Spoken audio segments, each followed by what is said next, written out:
There is a certain air of irony when it comes to the topic of potato, especially for Belarusians.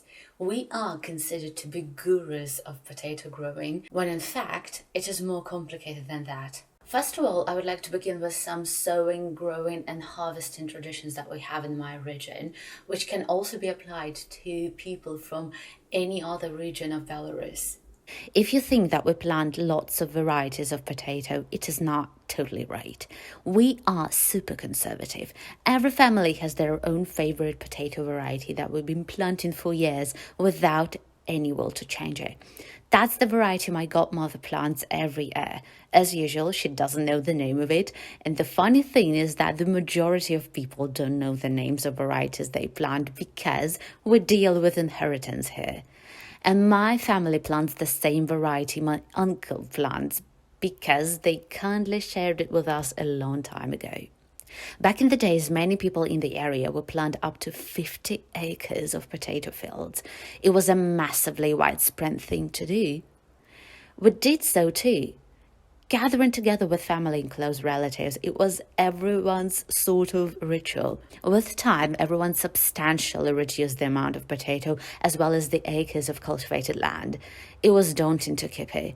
My uncle tends to 5 acres of land that he uses for potato planting. He hasn't got any horses at the moment, so all of it is mechanized now. You only gather to harvest potato and put it into sacks. And it goes like that year after year. My homestead, in particular me, is aiming at planting less and getting more from it. Many people here would say that I'm exaggerating, but that's what I'd like to try in a ground so famous for its potato fields. I live in the southeast of Belarus. The climate here is rather hot and dry during the most part of the summer, with moderate rainfall during a couple of weeks throughout one summer month. And potato is always damaged by blight starting from the mid of July. This year, I'm breaking my lawn family tradition. I will plant potato into separate beds rather than a big field with rows.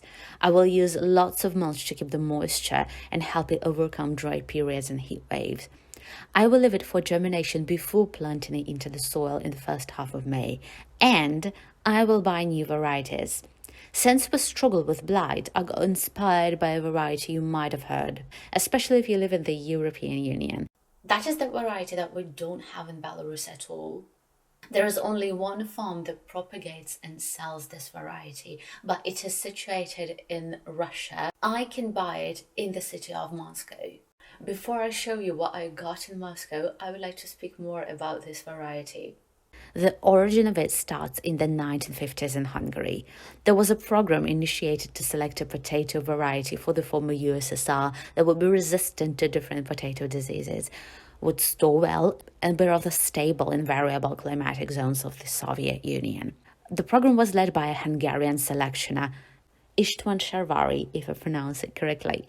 The initiative was closed before those selected varieties could reach the Soviet Union. But Sarvari continued his tradition in a private family farm. And in the 1990s, the University of Bangor in the United Kingdom got interested in the varieties that Sarvari possessed. The aim was the same: to select potato varieties that would be resistant to such a widespread disease as potato blight and that would store for a really long period of time. As a result, all the varieties that were selected for this purpose have a name in front of them, which is Sarpo or Sarpo. And that is the result of merging of the name Sarvari plus potato. There are approximately 10 varieties that were selected. In Ireland, they are certified as organic varieties that you can plant for organic gardening, which means without any usage of pesticides and fertilizers. Sarpo Mira is the world standard for a potato variety. It is resistant to blight. The tubers are rather long and big, and it makes it unsuitable for big mechanized farms. The variety is indeterminate, which means that only frost can stop its growth. In Russia, a gardener can buy a variety called Sharvari Piroshka, a selected variety that originates from Sarpo Mira. I went to Moscow to buy this variety. The shop and the farm is part of a scientific research institute of agrochemistry in Moscow. I bought 3 varieties there, 2 kilograms each. Sharvari is obviously my long-expected purchase. Potatoes here are of the best reproduction, and I cannot wait to try them out this summer.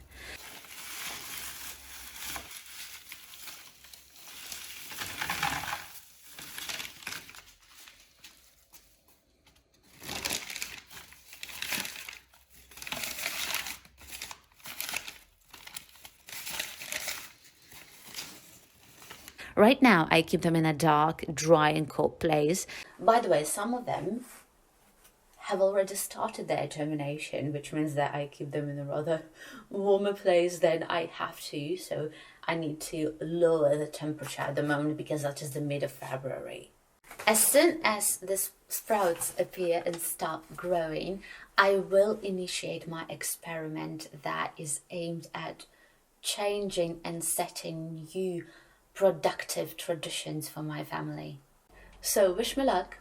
By the way, I'm really curious about what varieties of potatoes you are growing in your garden. Let me know in the comment section.